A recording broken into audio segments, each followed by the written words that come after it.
is going to be a bumper event this weekend. And one person you can look forward to seeing is our next guest. She joins us here at the panel. She is the newest addition to the Anzac portion of the UFC roster, Jessica Rose Clarke, better known as Jessie Jess. Yep. Welcome. Welcome back to Australia and congratulations. What fantastic news. Yeah, it's amazing. I'm stoked. Talk us through how you found out. How did the opportunity come about? Well, obviously we've been trying to get on for a little while, and then I was making breakfast, a very hearty breakfast the other morning, and my manager called me and he's like, hey, are you...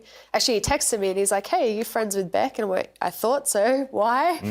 And then he's like, oh, would you fight her? Like, thought about it a bit, and I'm like, oh, man, fighting an Aussie in Australia, like, there's not many of us here. That was my only concern. And then I was like, oh, let me talk to coach, and hung up. And then 3 minutes later, I texted him. I hadn't even spoken to coach, but 3 minutes later, I texted him. I'm like, yeah, I'll take the fight. I'll talk to John afterwards. Yes, of course, Danny Rubenstein, who we are contractually obligated to refer to as the best manager in the business. He is the best manager in the business. There you go. Yeah, he is the best.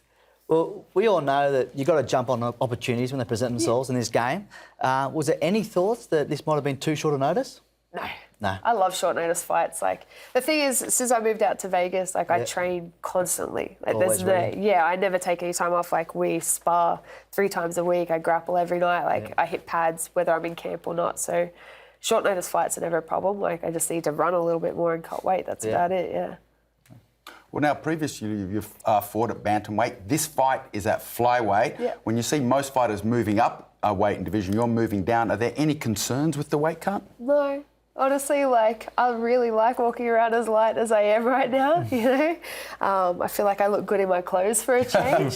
So I'm enjoying it. Like, I'm more on track to make weight than what I have been in the past for bantamweight. So, yeah, I'm not worried about it. What's your ideal weight class? Because there's not much to you. So is this... Flyweight, yeah. Flyweight's what I've been trying to get to for a while, but, like, I had to change my training style and change my diet a little bit.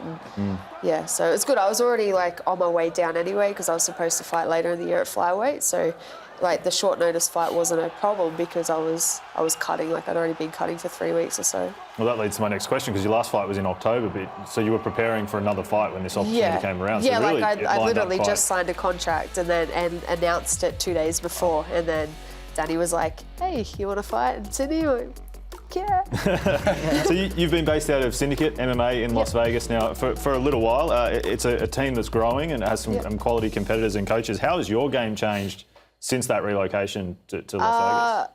It's changed a lot, honestly. Like, even just the lifestyle, being able to train full time, as opposed to, like, when I was in Sydney, I was working full time, multiple jobs, and trying to fit training around that. Like, now, and I'm very lucky that my coach John Wood has set everything up for me so that I don't have any expenses, and he, like, lets me just focus on training, you know, and I pay my training fees by teaching classes, and it's perfect. And, like, having a coach who is 100% about me all the time, you know, no matter whether I'm doing one-on-one sessions or team sessions, he's always there just making sure that I'm on track and I'm doing what I need to do, whether I got a fight coming up or not. It's just that bit of extra attention, you know, makes a big difference. Like, and just having someone there all the time to tell me, like, hey, you're messing this up, or, like, this was amazing, I think we should focus more on that instead of me trying to judge it for myself, you know?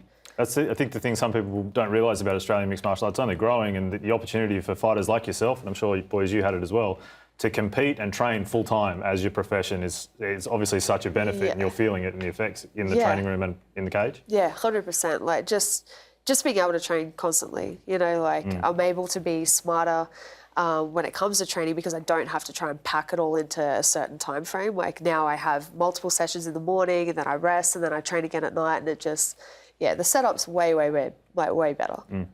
Now, you mentioned it earlier, it sucks having to face an Australian, but not only an Australian, a friend. Yeah. Pushing that aside, from a technical perspective, how do you feel you match up against Beck? I feel like technically I'm a lot better. I feel like I'm a much more intelligent fighter. She likes to brawl and likes to get really scrappy, and I'm cool with that. Like, I don't mind getting scrappy as well, but at the end of the day, like, I rely on how technical I am, how technical my striking is, and just being a really intelligent fighter. So that's what I'm banking on.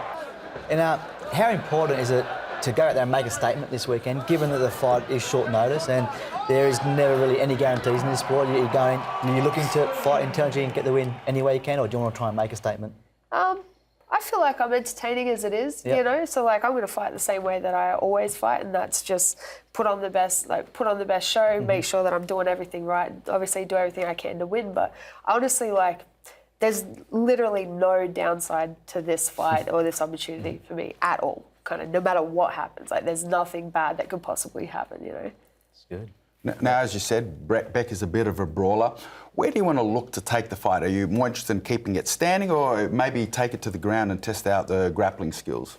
Honestly, I love to strike. Like, I love to kickbox. It's my favourite thing. Like, that's one of the things that I'm excited about with this fight is that she considers herself a boxer as well. So I think stylistically it's a really, really good matchup. But obviously, like, I'll take it wherever it needs to go. Like, I'm comfortable. I grapple every single day as well. I wrestle every single day, so it's not a problem. Fight's a fight.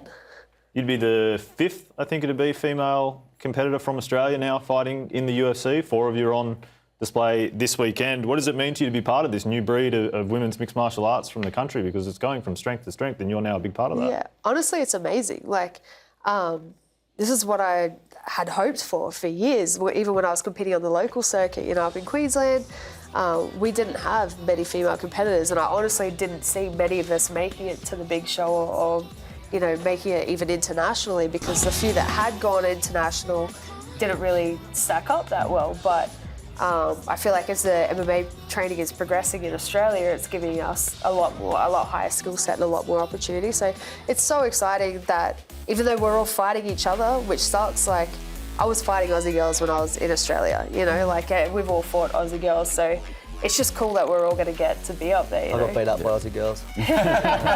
No surprises there. How significant is it for you then, for your first fight on the biggest stage in mixed martial arts at the moment, the UFC, to be in Australia, and not only that, in the co-main event? Yeah, it's amazing. Honestly, like this fight, so 6 weeks ago I was super depressed because it's my 30th in 2 weeks, and I really wanted to come home and surprise my mum, you know, for my birthday. And I was looking at flights and I'm like, holy shit, you know, they're $3,500 around Christmas time. Like, I can't afford to go home. So then when Danny was like, oh, you know, the fight's in Sydney, I'm like, I'm going to get to see my mum. Like, I don't have to pay to go home now. It's all getting paid for. I can see my whole family. Like, it's amazing. And then I didn't even realise it was co-main event until like a week later. And I messaged him and I'm like, hey, man, like, am I still co-main event? And then they announced, I'm like, fuck, that's sick. So there are perks, kids, to getting punched in the face, it would appear. Well, Jess, congratulations. It's fantastic news for Australian fight fans. We look forward to seeing what you can do this weekend. Best of luck from everyone here, and thanks for coming in. Thank you. Appreciate it. Thanks, guys.